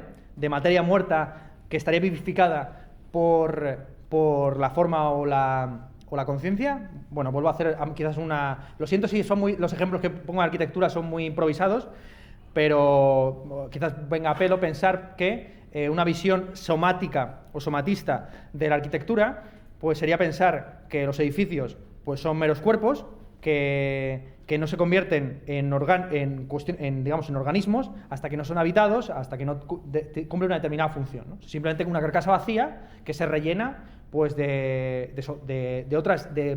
objetos de otras disciplinas, ¿no? Entonces, así un mismo edificio puede ser un museo, o puede ser un montón de casas particulares, o puede ser una estación de autobuses, etc. ¿Bien?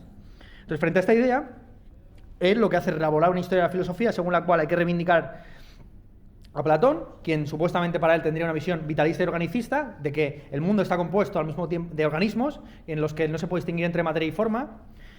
Esto es curioso, insisto, porque normalmente suele considerar que Platón pues, tenía una visión bastante negativa de la materia, según la cual pues, los seres son reales en la medida en que están impresos sobre la materia, entendido como medio receptáculo, las ideas formales del mundo de las ideas impresas por el demiurgo. Y critica, curiosamente, a Aristóteles, que es el que tradicionalmente había tenido, o según la interpretación tradicional de la filosofía, una posición organicista. Saber que materia y forma pues, son dos partes de la misma realidad, ¿no? Y que no se pueden distinguir. Entonces, la idea que tiene entonces Ian Hamilton Grant es reivindicar una teoría física entendida como teoría del todo frente a la manera de la Naturphilosophie de Schelling, que es, por ejemplo, la posición que tenía también Goethe, según la cual, pues, por ejemplo, los colores se deben entender en términos no reduccionistas ni mecanicistas, ¿no? Que los colores serían como una especie de pues, entidades relacionales que no se pueden reducir a un determinado espectro de onda, como pretendían hacer pues, todos los físicos ingleses, sino que se deben entender eso como una especie de paleta orgánica que va desde colores más claros a colores más oscuros. Bien, pues esta posición es un poco la posición que tiene Ian Hamilton Grant, que es una posición que ha gustado mucho entre determinados discípulos del realismo especulativo, como es el caso de Eugene Zucker en su libro Después de la vida, Jan Bennett precisamente en Materia Brillante o Steve Shapiro en Sin Criterio.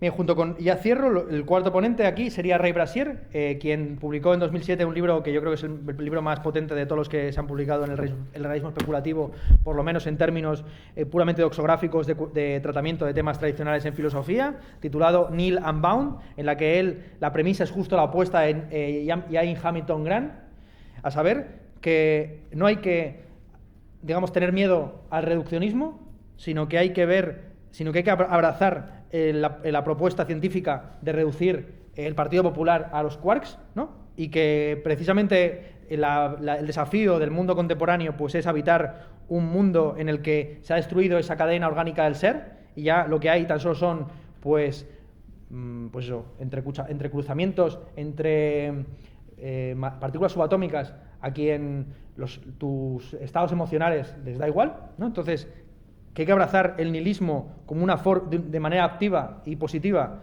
frente pues, a todas las filosofías reaccionarias que quieren volvernos a un lugar calidito, a un mundo cálido en el que pues, el mundo no está compuesto exactamente de eso, de entidades sin sentido. Esa es un poco la posición de Brasier y no me quiero extender mucho más. Simplemente enunciar algunas de las críticas o objeciones mutuas que se van planteando entre estos autores. Básicamente la objeción que le plantea Harman a Meillassoux es que Meillassoux es un cartesiano y un pitagórico, en la medida en que cree que el mundo se divide pues una serie de materia informe, oscura, muerta, que escapa a la matización y un sujeto que matematiza y comprende el mundo de manera especulativa y abstracta.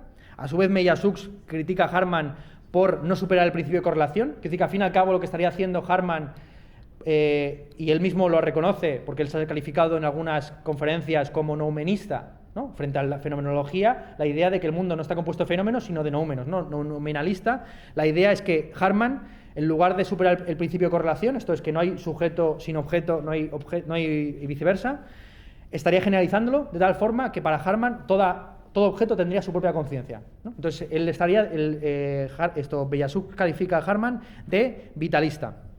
En ese sentido, ¿no? Bien, a su vez la polémica evidentemente entre Harman y Brasier es que por un lado Harman cree que los objetos no se tienen que reducir a propiedades inferiores.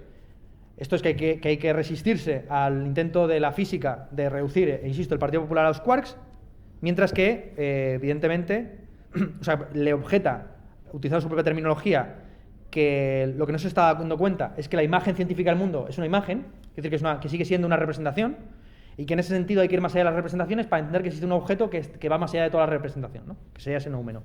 Bien, las críticas entre Harman Brasier, Harman Grant, Meillassoux Brasier y Meillassoux Grant pues son más o menos evidentes, teniendo en cuenta que pues Brasier es un autor claramente reduccionista, no organicista, mecanicista, mientras que Grant es un autor organicista, holista, etcétera. Estos dos autores, evidentemente, una cosa muy importante que tienen es que reivindican la idea de que la filosofía no debe estar desvinculada de la ciencia. Esto es algo que, digamos, vincula o une a todos los autores, la idea de que la filosofía no tiene que consistir en el mero comentario doxográfico de su propia tradición, sino que tiene que aproximarse de manera desafiante a las ciencias empíricas que existen a día de hoy, que están funcionando, con dos lecturas evidentemente distintas. Esto es una posición que se empieza a fraguar a partir de un congreso en el año 2003 en la Universidad de Warwick, titulado La filosofía continental y las ciencias, en la que participan estos dos autores, Brasier y Grant, que tiene objetivo básicamente rehabilitar la filosofía continental después de la derrota dramática de la filosofía continental en lo que era el escándalo Sokal. No sé si sabéis lo que es esto, ¿no? El escándalo Sokal fue un físico que, cogiendo la jerga de Derrida, Foucault, Deleuze y compañía, Julia Kristeva, mandó un artículo sobre la construcción social de la física cuántica, en el que mezclaba al mismo tiempo pues un montón de frases así sin sentido,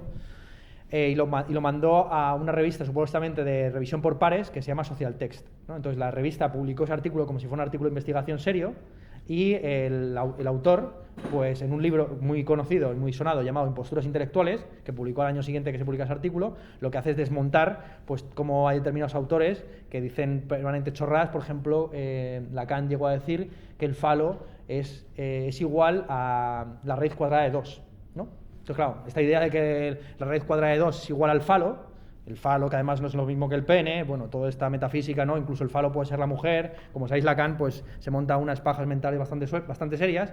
Pues todo esto quedó entredicho, todos estos intentos, ¿cómo decir?, de utilizar metáforas, la teoría del caos, ¿no? ¿Cuántas chorradas y no habréis escuchado vosotros sobre la teoría del caos aplicada a la arquitectura, ¿no? Pues en fin, todo esto quedó muy mal parado, evidentemente, con toda la controversia de lo que se llama las guerras de la ciencia en los años 90, donde los fundamentalistas científicos pues salieron bastante bien parados frente a los posmodernos tipo Derrida, Julia Kristeva, etcétera, si se les quiere calificar a ellos como posmodernos. Y lo que hacen precisamente estos autores es tomarse un poco más en serio la ciencia sin renunciar a determinados principios filosóficos, como es, por ejemplo, entender el debate acerca de si el mundo está compuesto, pues eso, de átomos o de organismos. Bien, como digo, a pesar de las diferencias filosóficas, pues la mayor parte de estos autores han tenido, o sea, a pesar, como veis, de que estos autores tienen más diferencias que cosas en común, al fin y al cabo, supuestamente lo único que tienen en común es la crítica al correlacionismo, pero como hemos visto, incluso Harman no critica el correlacionismo, sino que lo extiende a todo el mundo, la idea de que los propios objetos tendrían conciencia y serían sujetos para sí mismos. A pesar de esto, pues el término realismo especulativo ha tenido mucho éxito.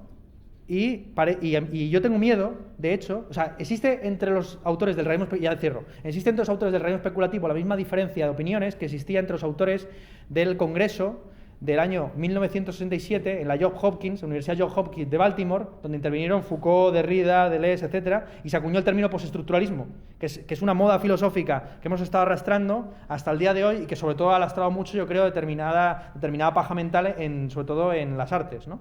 Entonces, yo lo que tengo miedo, y por eso es importante anticiparme a ello, aunque quizás no con el tono apropiado, anticiparme a la conversión del realismo especulativo en la moda filosófica los próximos 40 años y que nos estemos hasta 2050, como predijo Graham Harman, pues con estas cosas, ¿no? Que quizás tampoco tiene tanto interés.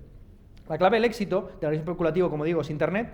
Esto lo dice muy bien Levi Bryant, dice lo siguiente: a pesar del evento en Goldsmith, no creo que el realismo especulativo hubiera sido posible en 1994 sin la explosión de Internet. La academia era simplemente demasiado poderosa y centrada en la adoración de figuras y celebridades, en el comentario a la hermenéutica como forma primaria de la teoría. ¿Bien? De hecho, el realismo especulativo se convierte básicamente en una moda que ya ha pasado de moda en Internet, sobre todo entre cierto tipo de blogueros entre el año 2007 y el año 2012. De hecho, de los 22 blogs enumerados en el agregador del realismo especulativo, 11 estaban administrados por estudiantes de doctorado menores de 30 años y el resto por profesores por debajo de 45 años. Significativamente, dentro del movimiento del realismo especulativo y de la ontología orientada a los objetos, no hay, salvo el caso de Jane Bennett, ninguna mujer. De esos 22 blogs, ninguno está regentado por mujeres, lo que ha puesto muy fácil una crítica que han articulado determinadas feministas contra el realismo especulativo y la ontología orientada a los objetos, que es que estos autores están muy preocupados por los objetos porque tienen la mirada reificante de la realidad, típica de la visión machista del mundo, ¿no? Bien. Lo que sí que me gustaría señalar es una cosa, que es ver cómo esta moda, igual que todas las modas filosóficas pasadas, pues ha tenido la misma trayectoria, y eso lo veremos en la próxima lección. A saber, todo empieza en París, de París vienen los niños y también pues todas las papanatadas filosóficas, con Meillassoux y la publicación de Après la finitude en el año 2006, pero evidentemente se generaliza a través de determinados profesores subalternos en universidades secundarias. Así, Graham Harman no estaba en Harvard, sino que estaba, porque como sabéis en las facultades de filosofía norteamericanas no se habla de esto, es decir, en las facultades de filosofía norteamericanas se mantiene la tradición escolástica analítica, gracias a Dios. Entonces, Harman es profesor de filosofía en la Universidad norteamericana del Cairo, Brasier, profesor de la Universidad Norteamericana en el Líbano, y así, digamos, dispersos en universidades secundarias de Oriente Próximo. Bien, como digo, Internet es el gran movilizador del realismo especulativo, hasta el tal punto que se puede decir que muere a finales de la década de 2000, a comienzos de la década de 2010, con la sobresaturación de la blogosfera y la aparición de las redes sociales. Como dice Peter Gratton, uno de los seguidores, uno de esos doctorandos, de esos estudiantes de doctorado que tenían blogs en aquella época, dice lo siguiente: en los días que permitía los comentarios en mi blog, junto a las observaciones carentes de valor de los trolls, había algunos buenos argumentos críticos, pero entonces te sentías obligados a responder a esos argumentos rápidamente y bastaba con que hubiera 3 o 4 diarios para que empezara a comerse tiempo de tu propio trabajo. Y tu propio trabajo necesita cierto grado de privacidad y de distancia y de una reflexión pausada para la cual no hay lugar en la blogosfera. Bien, esto continúa con la publicación de una serie de antologías ya en texto en el año 2011, y sobre todo con la articulación de lo que vamos a ver en la próxima lección, que es la ontología orientada a los objetos. Bien, simplemente por cerrar y daros el turno de palabras, pues una cita de Ray Brasier, en el que él se distancia de una manera muy importante del término realismo especulativo como una estupidez digital. Y él dice lo siguiente, ya cierro, esto es el final. Sí, porque tengo más cosas sobre la ontología orientada a los objetos, pero quizás, si os interesa, lo comentamos en la ronda de preguntas, o si no, en la siguiente sesión. Bien, dice lo siguiente Brasier. El movimiento esto es una entrevista en el año 2011. Es curioso porque Brasier es el que presiona para que ese congreso se titule Realismo especulativo en lugar de materialismo, entendiendo que él, a diferencia de Meillassoux, pues no es un materialista. Meillassoux se considera materialista a pesar de ser muy pitagórico, porque entiende que existe más allá de la matemática pues una materia oscura que es la que compone las propiedades secundarias de los objetos. A pesar de que Brasier fue el que presionó más para que ese congreso no se titulara materialismo especulativo, sino realismo especulativo, él renunció muy rápido al término, viendo que la cosa iba de madre y que no tenía tanto que ver con su proyecto de reductivismo cientificista. Entonces, para responder a la pregunta inicial, ¿qué es el realismo especulativo?, se podría decir lo siguiente, que es un conjunto de doctrinas que comparten la idea de que la realidad externa existe y es ontológicamente independiente de la ciencia, la conciencia, la sociedad y el lenguaje. Así hay una polémica externa con el idealismo subjetivo, con el constructivismo social y con el giro lingüístico, y un debate interno acerca de en qué consiste esa realidad externa, si es un organismo, si es matemáticas, si son objetos noúmenos, etcétera, etcétera. Hay como diversas posiciones, ¿no? Y a su vez, junto con esa premisa, esa es la premisa realista clásica, ¿no? Es decir, que todo el realismo afirma que existe una realidad independiente de nuestro estado subjetivo de los seres humanos, por decirlo así rápidamente, ¿no? Pero lo que convierte a este realismo en un realismo no inocente, no ingenuo, sino especulativo, es que esa realidad externa es accesible por medio de un procedimiento distinto al procedimiento ordinario de experiencia sensible. Es decir, que el realismo ingenuo del carbonero es el que cree que la mesa existe, y no solamente eso, sino que es accesible a través de la visión, del oído y del tacto, ¿no? Entonces, lo que dicen estos autores es una de dos. Por ejemplo, según Meillassoux, que tan solo se accede a la realidad a través de las matemáticas o a la poesía. Según Harman, que tan solo se puede acceder, como vamos a ver, a través de la estética y de la poesía. y del arte, y en última instancia la arquitectura. Según Ray Brasier, que no se accede a la realidad a través de la experiencia sensible, sino a través de la ciencia, y según Ian Hamilton Grant, que se accede principalmente a través de la experiencia orgánica del mundo, ¿no? Bien. Eso se podría decir que es la respuesta más sucinta de lo que es el realismo especulativo. Pero vamos a ver qué es lo que entiende exactamente Brasier en su distanciamiento del mismo en una entrevista en 2011. El movimiento del realismo especulativo solo existe en la imaginación de un grupo de blogueros que promueven una agenda por la cual no tengo ninguna simpatía. La teoría del actor Red, pimentada por una metafísica panpsiquista y bocados de la filosofía procesual. No creo que Internet sea un medio apropiado para el debate filosófico serio, ni creo que sea aceptable intentar confeccionar un movimiento filosófico digital utilizando los blogs para explotar el entusiasmo esnortado de unos estudiantes impresionables de posgrado. O sea, como vosotros. Pero no sé si estáis entusiasmados o no, o sois entusiasmables, pero básicamente sois el objetivo, la carne de cañón, el target de este movimiento, ¿no? Por eso es importante que venga aquí a plantearlo como la cosa más aburrida del mundo, para que no para que no, la próxima vez que escuchéis realismo especulativo digáis, no, por favor, ya escuchamos a Ernesto Castro en 2016 y aquí os sonaba fatal. Dice lo siguiente: estoy de acuerdo con la observación de Deleuze, y esto es el final, de que, en última instancia, la tarea más básica de la filosofía es impedir la estupidez, y por tanto veo poco mérito filosófico en un movimiento cuyo logro más señalado hasta ahora es haber generado una orgía digital de estupidez. Y con esto, pues ya, simplemente os doy la palabra. Muchas gracias.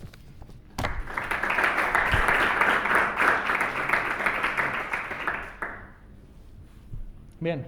También, bueno, como lo estamos retransmitiendo en directo a través de Facebook, puede que haya comentarios y preguntas de gente que está siendo en directo. De hecho, a los 43 personas que están siendo en directo, les digo que si quieren hacer alguna pregunta la pueden poner por escrito. Pero también os invito a vosotros, ya dado que estáis aquí, ¿no?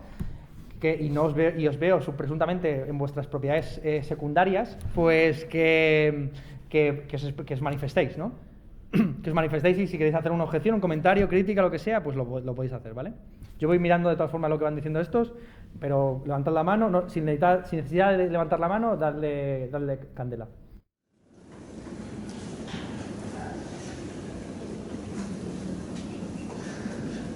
No hay dudas y no son todos.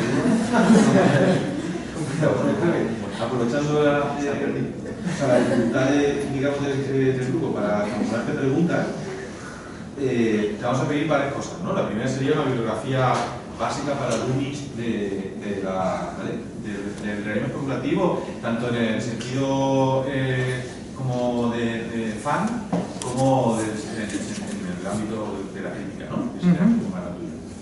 A mí me ha encantado, ¿no? Tu exposición. Me ha parecido que bueno, al margen obviamente de dudas y de partes importantes que necesito entender mejor y estudiar mejor, pero me ha parecido que como inicio, ¿no? Para ver cómo es este tipo de estas ideas, ¿no?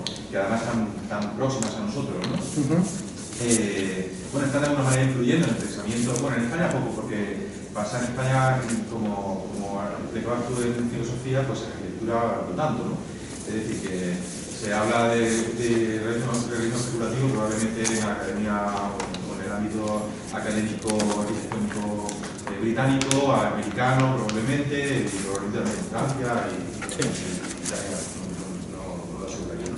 Pero obviamente no es que sea un tema muy frecuente, ¿no? Ni tampoco muy popular, ¿no? Me refiero en España.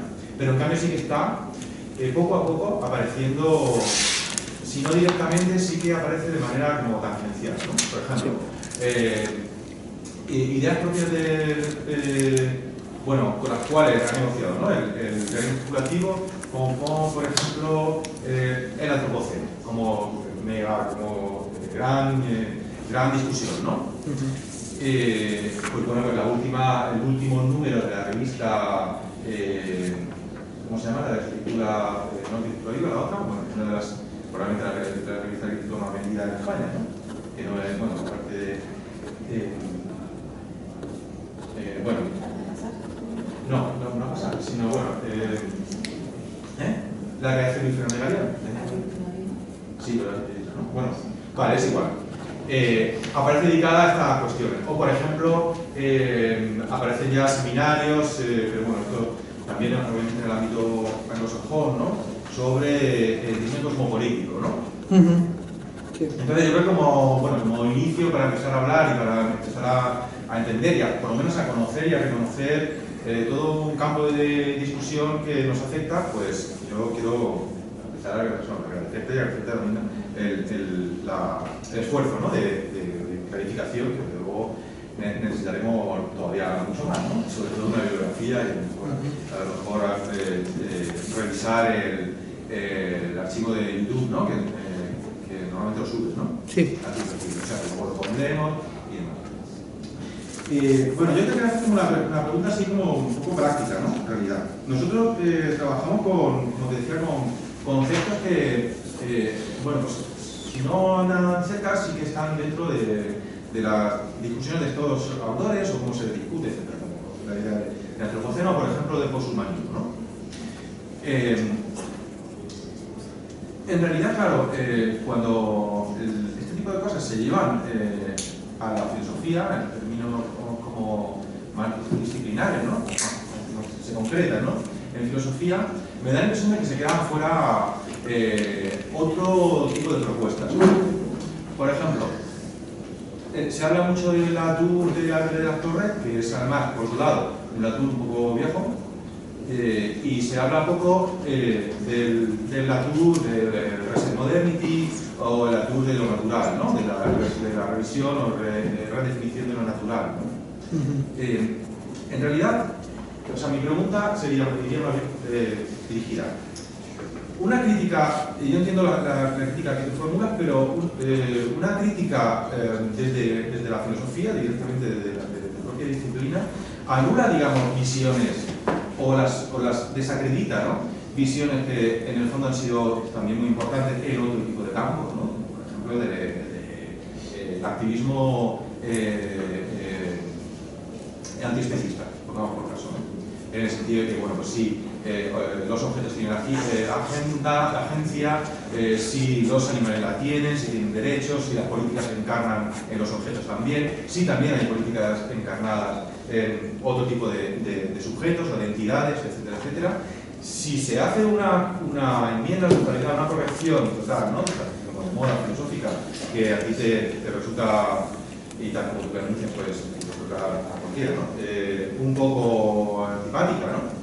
Los blogs, los estudiantes y esta de nueva moda, ¿no? A mí lo que me gusta es la moda, ¿eh? A mí lo que no me gusta es, o sea, que decir, que lo que he expuesto, es decir, que yo a lo mejor hice una reseña que es curioso, porque tienes razón en que, perdón que te corte, pero tienes razón en que se ha escrito muy poco del realismo especulativo en España, hasta tal punto que cuando uno busca en Google realismo especulativo, te aparece la entrada en Wikipedia y en segundo lugar mi Tumblr, que es un Tumblr perdido ahí, una reseña que hice pues en media hora sobre, a raíz de la publicación de los primeros 2 libros sobre el realismo especulativo en España, que fueron publicados, vamos, en España, el contexto hispanoamericano, que son los dos, Después de la finitud y el libro y una antología de ensayos de Graham Harman, ¿no? Hacia el realismo especulativo, publicados por Caja Negra. Entonces, claro, es interesante ver cómo, por un lado, los textos fundamentales de filosofía de los últimos 10 años no se publican en las grandes editoriales, Paidós, las típicas que traducían cosas de filosofía, ¿no? Paidós, Acal, incluso, ¿no?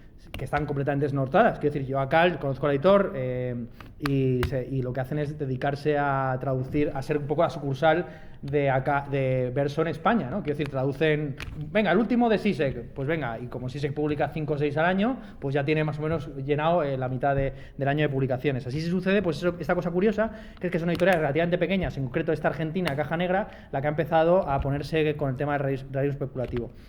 Bien, yo creo que es algo que sí que poco a poco va penetrando, en el sentido de que a muchos como sucede muy habitualmente, pues yo creo que, sinceramente, lo que he dicho, ¿no? Lo creo sinceramente de que no es para nada arbitrario que yo esté aquí en una escuela de arquitectura, que seáis los primeros que me habéis invitado a dar una especie como de lecciones así formales antes que en cualquier otra facultad de filosofía, porque esto no hubiera tenido posibilidad ninguna en la facultad de filosofía. Quiero decir, en la facultad de filosofía no existe ningún autor después de Adorno, ¿no? Quiero decir que con Adorno o con Heidegger ya murió la filosofía y así sucede que tenemos pues estudiantes de posgrado que creen que Foucault, un autor que murió la mayor parte de las ocasiones 10 años antes de que nacieran muchos de los estudiantes que están haciendo esos tesis doctorales, es lo último de lo último, ¿no? Quiero decir que, bueno, entonces nos encontramos con esa paradoja, ¿no? Entonces, evidentemente los artistas, los arquitectos,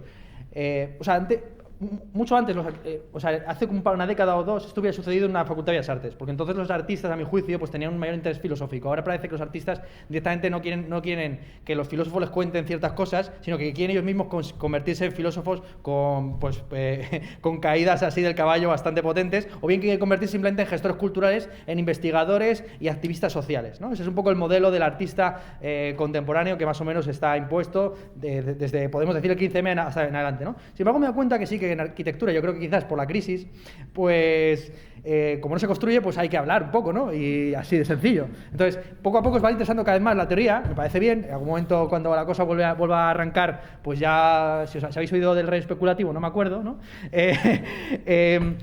Pues eso, os interesa este tema y yo entiendo que en muchas ocasiones haya malentendidos aquí yo utilizaría la categoría de Harold Bloom de malentendido productivo. A mí me parece genial que un arquitecto simplemente escuche un determinado término, le parezca interesante, sugestivo, y en lugar de tomárselo en serio o ir a los detalles ontológicos y tal, pues simplemente sea un estímulo para una especie de inspiración para determinado proyecto, lo que sea. De hecho, yo creo sinceramente en que disciplinariamente la filosofía no es la reina de todas las ciencias y las artes, sino más bien su sierva. Y que la labor de la filosofía no es venir aquí a anunciaros, a deciros, pues haced proyectos de terreno especulativo, que vosotros a la manera, pues como de Adán y Eva, os multipliquéis, ¿no? Y colonicéis el mundo de pequeños edificios que encarnan la idea de la distinción entre los objetos, las cualidades primarias y las secundarias, ¿no? Sino que se trata más o menos de un diálogo en dos direcciones. Por eso me gustaría conocer vuestra opinión más allá de lo que he dicho aquí incluso. Quiero decir que ya tenemos oportunidad seguramente esta tarde cuando presentéis vuestros proyectos, en el sentido de que a mí me interesa el rey especulativo, pero me interesan muchas otras cosas más. Quiero decir que el curso que estoy dando, por ejemplo, la idea original que teníamos aquí para dar en estas sesiones, quiero decir que si os he dado esto es por culpa de Miguel, ¿eh? Quiero decir que es el Miguel el que ha dicho, no, es que nos interesa mucho el realismo especulativo. Y le dije, sí, pues aquí va, ¿no? Quiero decir, porque yo mi objetivo siempre es entender que la filosofía tiene que hacer un traje a medida, y así, por ejemplo, en la asignatura que yo estoy dando en Historia del Arte, Historia, Ideas Estéticas y el Pensamiento 1, no voy a contar la misma patraña de siempre el mito de la caverna, las causas y la teoría de la sustancia en Aristóteles, sino que voy a hacer es ver en qué medida el arte también tiene una serie de componentes filosóficos. Entonces aquí lo que me hubiera gustado exponer pues es cosas así de arquitectura india, china, cosas así raras que a mí me gusta, pues de Mohenjo-Daro, el comienzo de las planimetrías, etcétera. A mí eso me gusta, ¿no? El cardo y el decumano, estas cosas a mí son las que verdaderamente me gustan. Esto, pues bueno, esto es simplemente que me ha forzado Miguel aquí como un... Y yo soy un mandado. Entonces a mí me dicen, haz algo de especulativo y me lo toma en serio. Sobre el tema del activismo antiespecista, es interesante cómo ha habido un intento de politización. Sucede algo muy habitual, que es que, y no solamente en España, sino en todos lados, cuando uno da una conferencia, la primera pregunta que te hacen siempre es ¿qué hacer? La famosa pregunta leninista, ¿no? Y en España, ¿no? Y de hecho yo las pocas conferencias que han tenido alguna trascendencia en términos de prensa y tal, son siempre conferencias en las que trato temas sociológicos, porque parece que la sociología está al pie de la calle ya la acción, ¿no? Entonces yo di una conferencia hace un par de años sobre los nerds y madre mía, llamadas del país, o sea, de repente pensé, pero esto de los nerds, ¿por qué cuando hablo de lógica de segundo orden no me llaman para nada, ¿no? O filosofía de las matemáticas no les interesa nada a los periodistas? Porque evidentemente, pues parece que pues a la gente le gusta simplemente la dimensión práctica de las cosas, ¿no? Evidentemente. Entonces, muchos sobre todo de los de segunda fila, de discípulos del realismo especulativo, le han querido sacar una punta política que originalmente no estaba. De hecho, uno de los elementos centrales del realismo especulativo en comparación de lo que había sido pues toda la moda filosófica de los años 90 y 2000 era entender que la ontología la política no es directamente la filosofía primera, ¿no? Y que la ontología es una actividad distinta. Como habéis visto, Harman, cuando plantea la teoría del objeto, plantea una teoría del objeto que vale para derechas y para izquierdas. De hecho, una de las grandes objeciones que plantea Harman es que los grandes... A Badiou, por ejemplo, que es un filósofo claramente de izquierdas y que cree que que el que está en contra, por ejemplo, del movimiento de los sin papeles en Francia no es que sea simplemente una persona de derecha, sino que está negando la condición del ser mismo, es decir, que está negando el ser y el mundo. Y en esto, la objeción que plantea Hartmann es: todos los grandes filósofos han tenido siempre interpretaciones de derechas y de izquierdas. Hay una izquierda lacaniana, hay una derecha lacaniana, hay una izquierda hegeliana, hay una derecha hegeliana, hay incluso una izquierda y una derecha aristotélicas. Hay un famoso texto de los años 50 que se titula así, La derecha aristotélica, donde muestra pues cómo Aristóteles pues también tendría una vertiente izquierdista, que sería la reivindicación de la potencia corporal, sobre todo a través de la filosofía islámica. Bien, entonces, la idea de que la filosofía tiene que, al fin y al cabo, comprender la totalidad del mundo. Y si la filosofía no entiende si un filósofo hace una ontología en la que el PP es ontológicamente imposible, entonces peor para ellos, ¿no? Quiero decir, porque ahí tienes quiero decir que no hay otra, que es como el PRI en España prácticamente, ¿no? El caso este. Entonces, ateísmo antiespecista.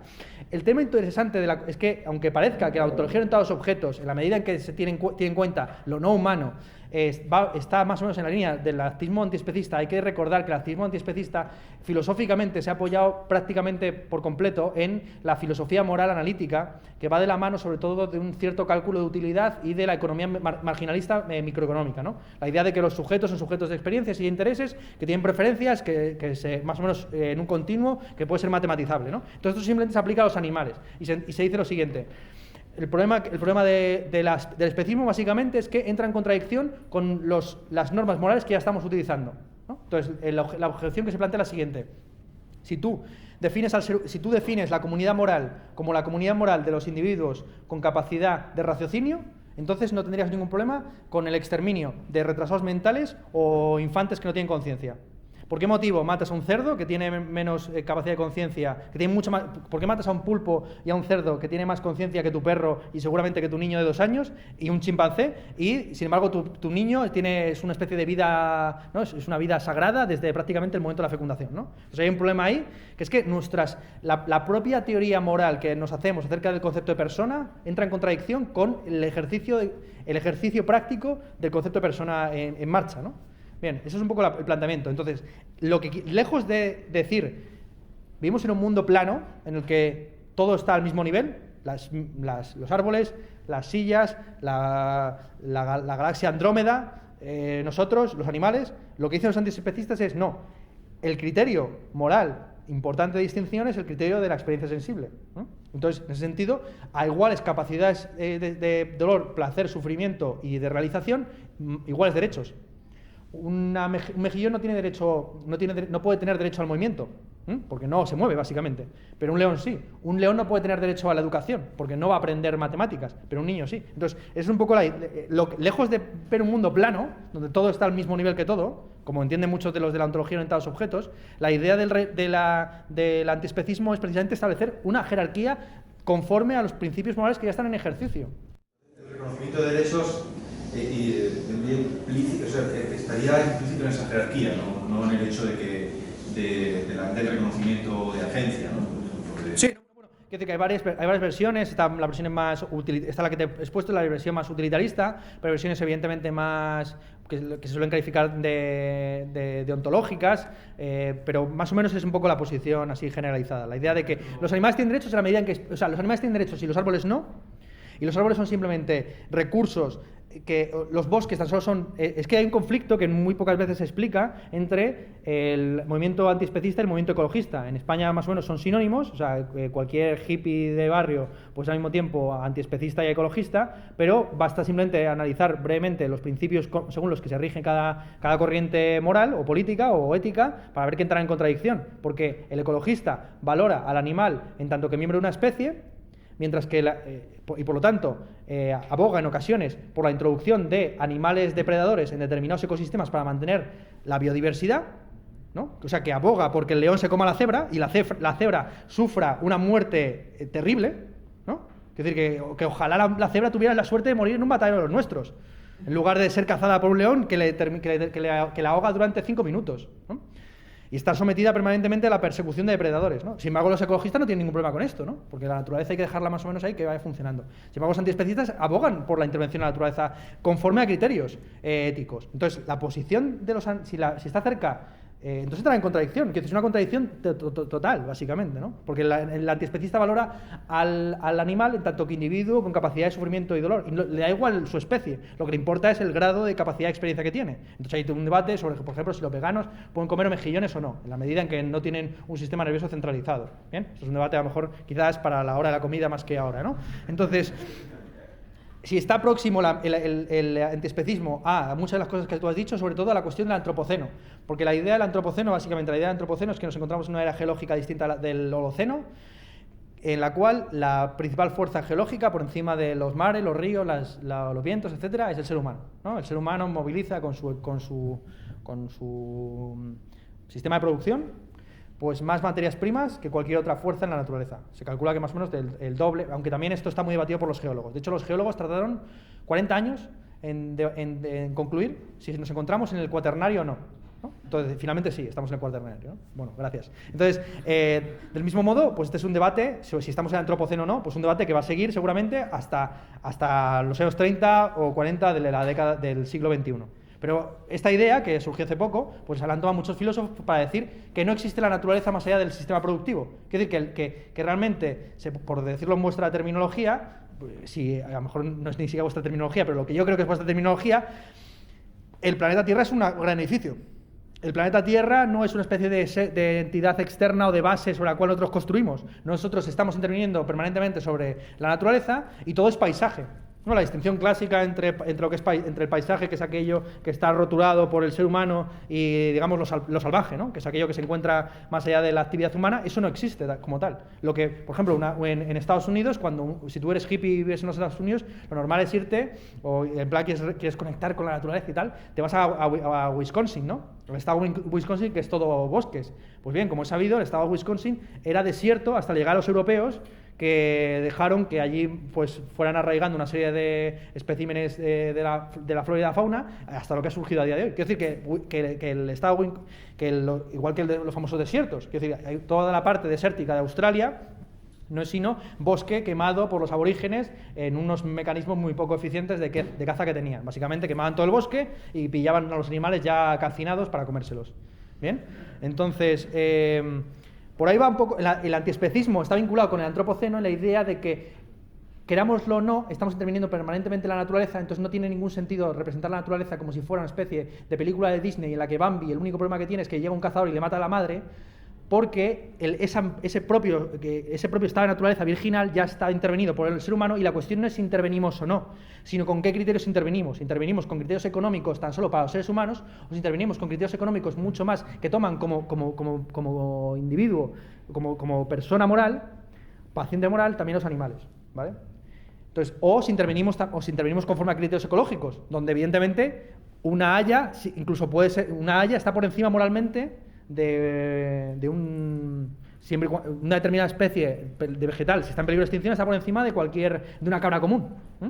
Porque lo que importa no es el individuo en tanto que individuo, sino su pertenencia a una especie, ¿vale? Más o menos por ahí va. Entonces el antropoceno, evidentemente, es muy interesante, sobre todo para los arquitectos, y ha dado mucho juego por toda la moda que no es una moda, que evidentemente es un problema, de la sostenibilidad, del movimiento de la arquitectura verde, etcétera, etcétera, ¿no? Y de crear espacios en los que no consuman recursos, sino que se integren de una manera mucho más armónica con su entorno.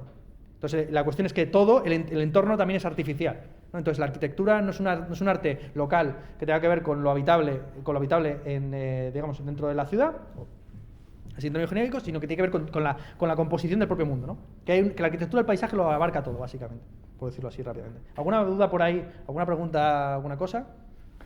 También podemos pasar a la de Internet, ¿no? Sí, a ver. No, bueno, a ver. Luego después lo podemos poner en el ordenador, porque así se pueden ir viendo todos Vale, a ver, mira, dice aquí Federico, a ver. Vale, a ver, dice Simón Rollo Hernández.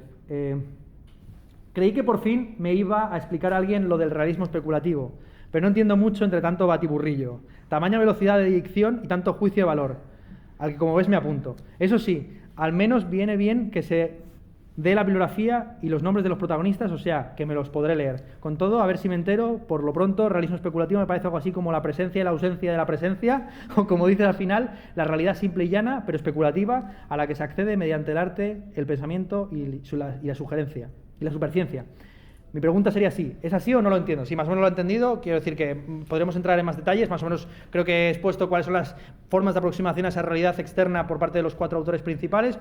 Podríamos hablar más de la ontología orientada a los objetos, pero eso, como digo, vale más bien para cuestiones estéticas, así que vamos a ver más preguntas. Dice lo siguiente: si el realismo especulativo es una moda, ¿podemos sacar alguna utilidad del realismo especulativo o acaba funcionando como una reflexividad ociosa que permite el continuismo de lo académico basado en lo espectacular? A ver, como digo, son autores que para lo que estamos acostumbrados en la Academia Filosófica Continental son muy poco dados al espectáculo. Salvo el caso de Graham Harman, que además es yo el autor más riguroso junto con Millasuks. O sea, yo digo que es una moda, pero no lo digo en términos despectivos, sino simplemente estoy describiendo la realidad, en el sentido, y bueno, como sabéis, moda está vinculado con la modernidad. Quiero decir que al fin y al cabo la idea de que el pensamiento se articula históricamente conforme a escuelas que se van superponiendo en el tiempo y no se contemplan a la manera escolástica como diferentes posibilidades en un mismo debate.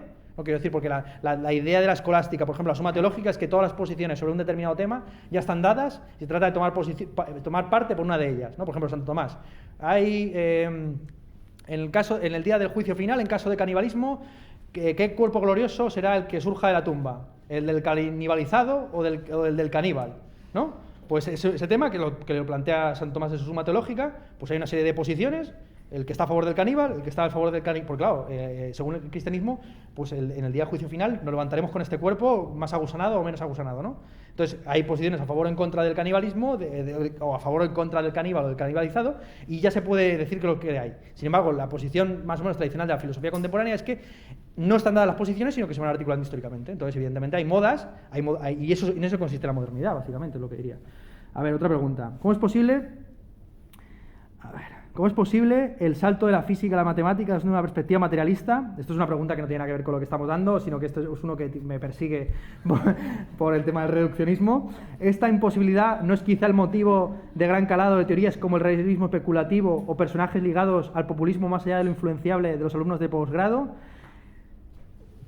No, porque, como digo, la mayor parte de los realistas especulativos no tiene una posición reduccionista, salvo el caso de Brasier, que como hemos visto considera que todo es un movimiento de estudiantes impresionables, y en ese sentido, pues no quiero decir que la mayor parte de los autores, cuando dicen que el mundo está compuesto de matemáticas y de materia, entienden la matemática como algo completamente distinto de la ciencia natural. De hecho, Badiou tiene afirmaciones muy tajantes contra lo que él llama esa vergüenza de la biología, ¿no? Entendiendo que en la biología pues no se opera deductivamente, sino que se opera pues clasificatoriamente, y cuando no te caja un determinado espécimen en una clase, un género, una especie o un filum, pues te inventas otra clase, otra especie, otro filum, así de sencillo, ¿no?